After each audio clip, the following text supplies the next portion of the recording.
My wife zipped up her last suitcase and announced, "I'm leaving tonight, and don't even think about stopping me." I didn't say a word to stop her. Instead, I called my attorney, froze all her cards, and had every lock on the house replaced. 3 days later, she was crashing on her friend's couch, blowing up my phone begging to come home. I just smiled and said, "Hey everyone, quick thank you. Over 14% of you are already subscribed, and that support means everything. If you're new and liking these stories, smash that subscribe button. We're pushing for 10K. Look, I'll keep it real with you guys. This whole disaster started because my wife Linda convinced herself she was way too good for the life we had. We'd been married 3 years. I'm 34. She's 31. I run my own construction crew and pull in solid money. Linda works a few shifts a week at a little clothing store and spends the rest of her time scrolling, whining about anything and everything online. The crack started showing about 6 months ago when she decided she deserved luxury. Bigger house, flashier car, probably a better husband too. She began nitpicking every little thing and dropping comments about how her single friends were living their best lives. Last month, she started disappearing for girls' nights that ended with her stumbling in at 2 or 3 a.m. Yeah, sure, Linda. 2 weeks ago, I discovered she'd been sliding into DMs with her ex, Derek, making actual plans to link up. When I called her out, she flipped it on me, said I was paranoid and possessive. That should have been my red flag. Friday, I got home around 6, tired and dirty from the sight, and found her in the bedroom hurling clothes into suitcases like she was catching a flight out of the country. "What's all this?" I asked. She didn't even glance up. "I'm done, Jake. This marriage is over. I'm leaving tonight." "Leaving? We haven't even talked about anything. What's going on?" "There's nothing to talk about. My mind's made up." "Linda, where are you planning to go? Can we at least try to fix whatever's broken?" She finally looked at me, ice cold, like I was already a stranger. "I'm crashing with Melissa until I sort myself out. Don't try to stop me, Jake. I'm serious." I stood there watching her stuff 3 years of marriage into 2 suitcases like it was nothing. "So that's it? 3 years and you're just walking away?"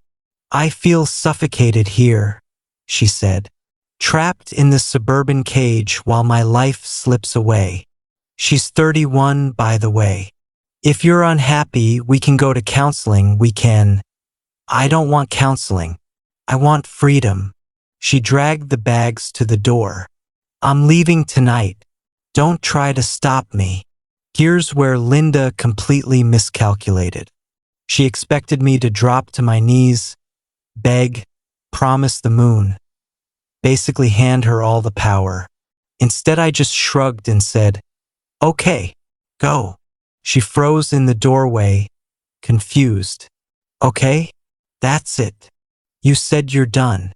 You don't want to fix anything. What am I supposed to do? Force you to stay?" She waited, like any second I'd crack and plead. When I didn't, she snapped, "Fine. Don't say I didn't give you a chance." And she stormed out. The second her car peeled out, I called my lawyer Steve. Buddy since high school, handles all my contracts. "Steve, it's Jake. Linda just walked out. Said the marriage is over." "She left tonight?"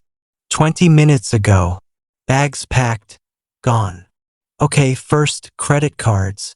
Is she joint or just authorized user?" "Authorized user only. Everything's in my name." "Perfect. You can kill those cards tonight. House in your name. Bought it 2 years before we ever met. Change the locks tomorrow. Photograph everything she left behind in case she claims you withheld property later." That night, I canceled every card she had access to, removed her from every account that wasn't joint, and left the tiny household checking account untouched. Steve's orders. Saturday morning, a locksmith swapped every cylinder. $400 well spent. Saturday afternoon, I walked the house with my phone snapping pictures of every piece of furniture, every decoration, every pot and pan she abandoned. Turns out when you're rage packing, you realize 90% of your stuff is actually too bulky for a suitcase. Here's the kicker. Linda had been blowing money like water for months. Designer bags, spa days, $200 hair appointments, but never saved a cent. She had zero safety net. Sunday morning the calls started. Jake, what did you do to my cards? Hey Linda, you moved out, remember? I removed you from my accounts. You can't just leave me with nothing. Actually, I can. They're my accounts. You're welcome to use whatever you took from the joint checking. She drained $800 the day she left. I'd already seen the withdrawal. That's not enough to live on. Then maybe plan better next time. She hung up furious. Monday, her friend Melissa rang me. Same Melissa who'd been whispering poison in her ear for months. Jake, Linda's staying with me and she's really struggling. That's rough. She made a mistake, Jake. She was upset. Melissa, she packed 2 suitcases and left. That's not a heat of the moment thing. She just needed space. Space is what people ask for when they still want the marriage. She said she was done.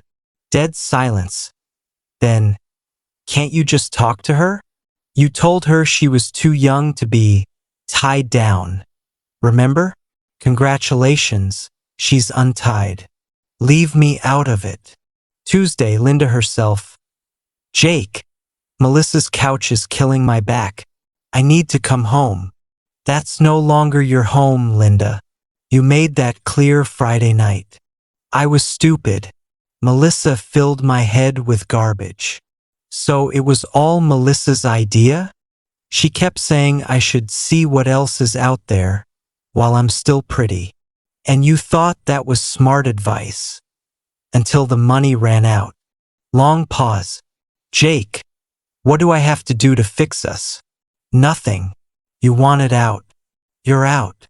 Wednesday, she showed up banging on the door for 10 straight minutes. I watched on the ring cam as she tried her old key, then lost it when it didn't work. Neighbor Bob wandered over. Everything all right, Jake? Linda moved out Friday. Doesn't like the new locks. Linda immediately tried to recruit Bob. He locked me out of my own house. Bob raised an eyebrow. Didn't you tell me Sunday you were finally free and ready to live your best life? Her face went scarlet. She'd apparently bragged to half the street. Bob wasn't done. You asked if I knew any single guys. Linda started crying, real tears this time. Jake, please, I love you. I don't want a divorce. Funny, you didn't love me enough to talk before you bailed. I was scared. You were excited. Bob just confirmed it. Thursday, she tried my job site. My foreman Tony shut her down. Then she called my mom, huge mistake. Mom never liked her. Linda, you told Jake the marriage was over and packed your bags. Sounds like you got exactly what you asked for. I didn't mean it like that. You're 31. Figure it out. Friday, Steve called laughing. Most people who leave don't boomerang this fast unless they realize the ATM is gone. Classic. Saturday, she brought her sister Amy as backup. Amy looked mortified. Jake, everyone deserves a second chance. I gave her 3 years of chances. She quit in one night. I'll go to counseling. I'll do anything, Linda wailed. I wanted a wife who fights for us, not one who runs the second a divorced friend says the grass is greener. Melissa kicked me out because I can't pay rent. Get a full-time job. Adults do it every day. The following week, she got my sister Karen involved. Same sob story. I shut it down. 2 months later, her new lawyer, some discount guy, contacted Steve asking if I'd consider counseling instead of divorce. Steve nearly choked laughing. Turns out her parents were done bankrolling her and told her either fix it with me or stand on her own 2 feet. Divorce was final last month. She moved 3 hours away to her parents' basement, works a 9 to 5 at an insurance agency, and is learning the hard way what independence actually costs. She sent one last text after the judge signed, "Can we talk?" I left her on read. The house is quiet now. No drama, no eggshells. I started dating Sarah, a 29-year-old teacher who owns her condo, pays her own bills, and isn't auditioning for a sugar daddy. When I told her the whole saga, she nailed it. She wanted to keep you as plan B while she shopped around.